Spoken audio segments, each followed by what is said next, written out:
Bem, eu sei que já teve um dia que você abriu o Blender e se perguntou, por onde eu começo?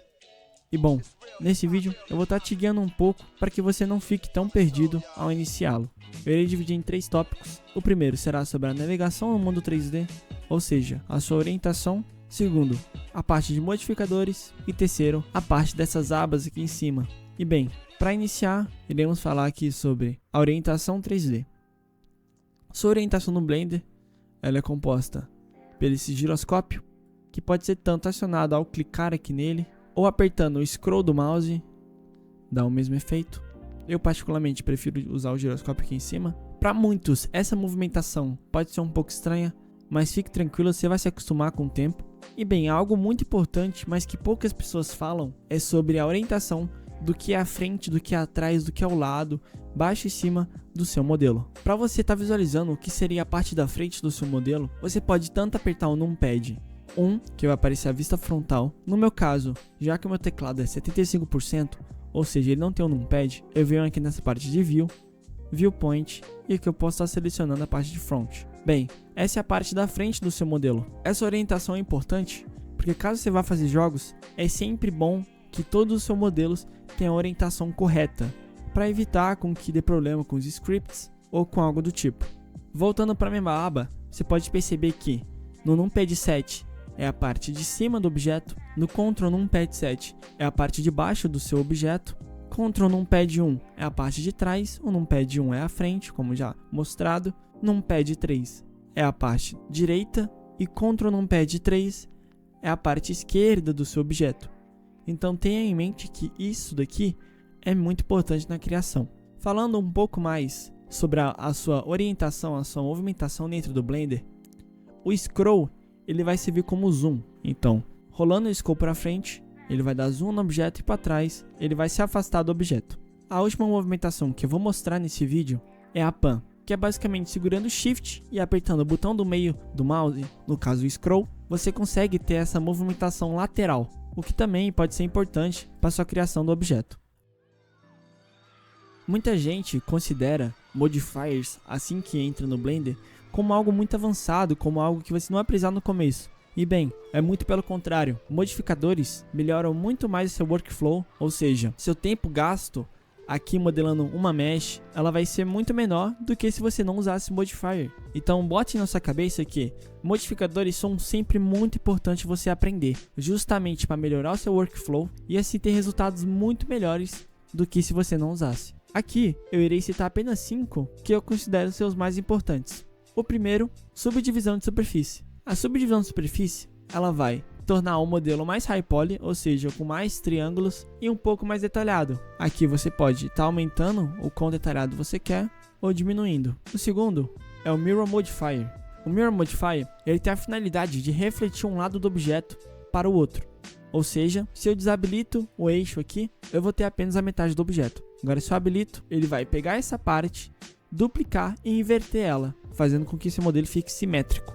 O terceiro modifier que eu vou mostrar aqui é o Array. O Array, ele tem a finalidade de repetir o objeto em um padrão especificado. Ou seja, se eu aumento aqui a contagem, ele vai ir duplicando o objeto e adicionando nessa lateral, ou seja, nesse eixo. Aqui eu posso ir modificando em todos os eixos, de acordo com o que eu quiser, sendo útil assim para criar cópias distribuídas. O quarto modifier é o Solidify. O Solidify, ele adiciona uma espessura a uma malha, ou seja, quanto eu mais aumento o thickness, mais ela vai ficar espessa. Ele é útil para modelar objetos mais complexos, então se você precisa adicionar grossura ao objeto, o Solidify vai te ajudar muito nisso. E o quinto e último é o Boolean. Ele tem a finalidade de realizar operações booleanas, ou seja, união, interseção e diferença entre objetos. Como exemplo, eu vou utilizar esse cubo, vou deixar ele aqui por cima da mesh e utilizar a diferença. Vim aqui, selecionar o objeto e como vocês podem ver, o objeto foi cortado justo no lugar onde estava o cubo. Assim também pode ser a união entre os dois objetos, formando apenas uma mesh, assim como a intersecção, ou seja, apenas o lugar em que as duas estão se juntando. Bem, para finalizar aqui, como último tópico, são essas barras aqui de cima. Vou estar explicando brevemente cada uma e é bom você entender o que cada uma faz, justamente para você ter uma noção, uma percepção um pouco melhor do que você pode utilizá-las. Além disso, eu vou estar explicando sobre o Edit Mode. O Edit Mode pode ser tanto habilitado por aqui, quanto da maneira mais fácil, apertando Tab. O Edit Mode, ele é responsável, ou melhor, tem a finalidade de permitir editar a geometria do seu objeto. Então se eu quero esticar um pouco a cabeça desse macaco, seleciono as duas partes de cima e arrasto para cima, ou simplesmente apertando G. Suas ações mais comuns são a extrusão, apertando E, o mover, apertando G, ou as setas, rotacionar, apertando R, ou também esse giroscópio aqui, de Rotate, assim como o escalar, aumentar o tamanho. Então se eu quero aumentar o tamanho dessa orelha, aperto S.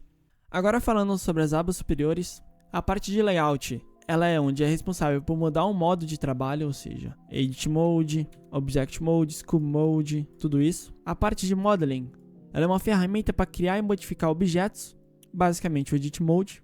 A parte de Sculpting é uma ferramenta para esculpir detalhes. Então aqui se você quer se aprofundar na parte de esculpir, geralmente utilizado para a criação de personagens, você pode utilizar essa parte.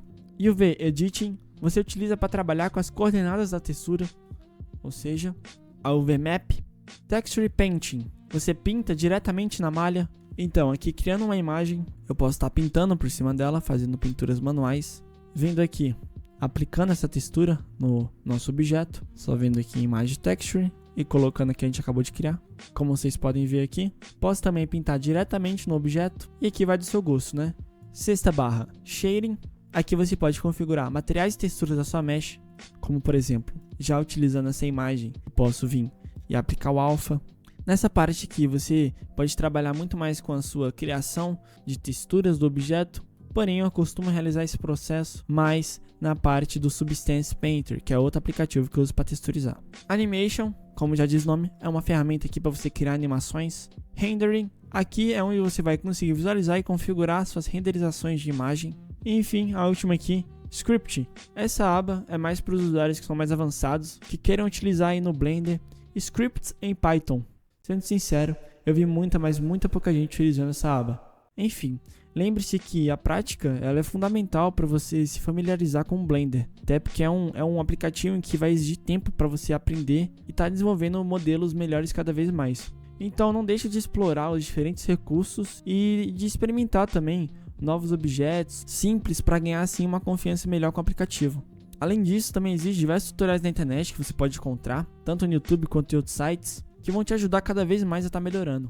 O vídeo vai ficando por aqui. Se você quer que eu grave outra continuação desse vídeo, falando um pouco mais sobre outras coisas, porque o Blender ele é realmente cheio de outros recursos, é só você deixar nos comentários que eu irei estar aí replicando sua mensagem, curtindo ela ou até respondendo. Obrigado por ter assistido até aqui e até mais.